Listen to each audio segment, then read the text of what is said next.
कहानी बेटी। बेटियां घर छोड़ती है, घर वालों को नहीं। सिमरन की ये भावुक कहानी कर देगी आपकी आंखें नम। बेटियां घर छोड़ती है, घर वालों को नहीं। इस सच का एहसास उनके पास सदा बना रहता है, बस घर के लोगों को ज़रा देर लगती है इसे समझने में। खिड़की के पास खड़ी सिमरन सोच रही थी, भाई दूज आने वाली है, पर इस बार न तो माँ ने फ़ोन करके भैया के आने की बात कही और न ही मुझे आने को बोला। ऐसा कैसे हो सकता है? हे भगवान, बस ठीक हो सब कुछ। अपनी सास से बोली, माँ जी मुझे बहुत डर लग रहा है, पता नहीं क्या हो गया, मुझे कैसे भूल गए इस बार। सास ने इजाज़त देते हुए कहा, कोई बात नहीं बेटा, तुम एक बार खुद जाकर देख आओ। सास की आज्ञा मिलने भर की देर थी कि सिमरन अपने पति के साथ मायके आ पहुंची, परंतु इस बार घर के अंदर कदम रखते ही उसे सब कुछ बदला सा महसूस हुआ।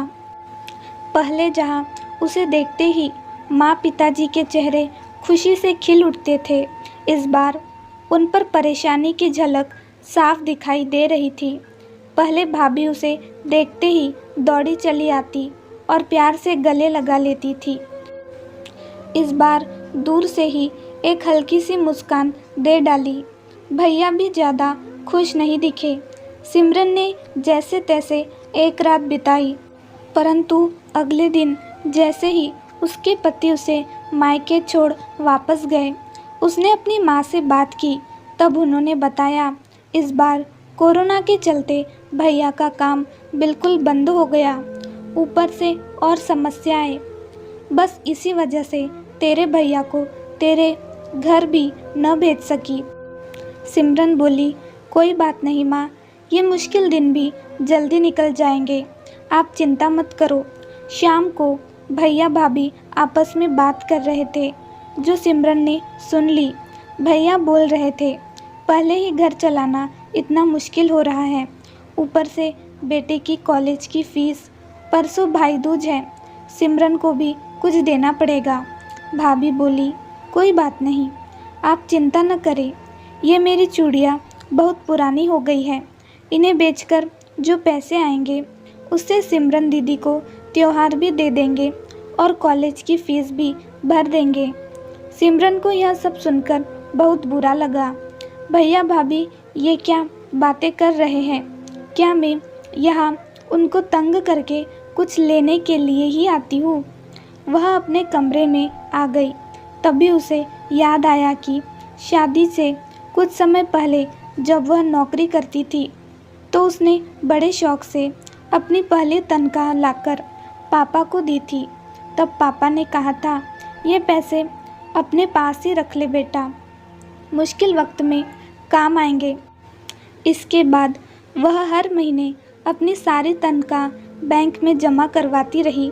शादी के बाद जब भी मायके आई तो माँ ने उसे पैसे निकलवाने को कहा, पर सिमरन हर बार कह देती कि अभी मुझे ज़रूरत नहीं, पर आज उन पैसों की उसके परिवार को ज़रूरत है।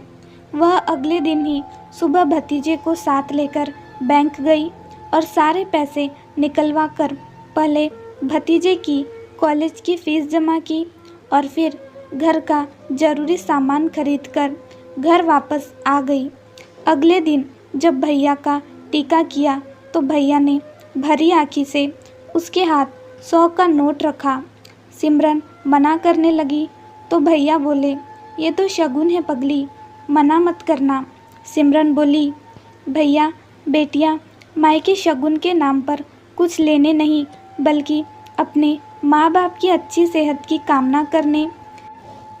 भैया भाभी को माँ बाप की सेवा करते देख ढेरों दुआएं देने और बड़े होते भतीजे भतीजियों की नज़र उतारने आती है। जितनी बार मायके की दहलीज पार करती है, ईश्वर से उस दहलीज की सलामती की दुआएं मांगती है। जब मुझे देख माँ पापा के चेहरे पर रौनक आ जाती है। भाभी दौड़कर गले लगाती है, आप लाड़ लड़ाते हो, मुझे मेरा शगुन मिल जाता है। अगले दिन सिमरन ने मायके से विदा लेकर ससुराल जाने के लिए जैसे ही दहलीज के पार कदम रखा कि भैया का फ़ोन बज उठा। उन्हें अपने व्यापार के लिए बहुत बड़ा ऑर्डर मिला था। वे सोचने लगे, सचमुच बहन बेटियां मायके कुछ लेने नहीं बल्कि अपनी बेशकीमती दुआएं देने आती है। जब वे घर की दहलीज पार कर अंदर आती है तो बरकत भी अपने आप भीतर चली आती है।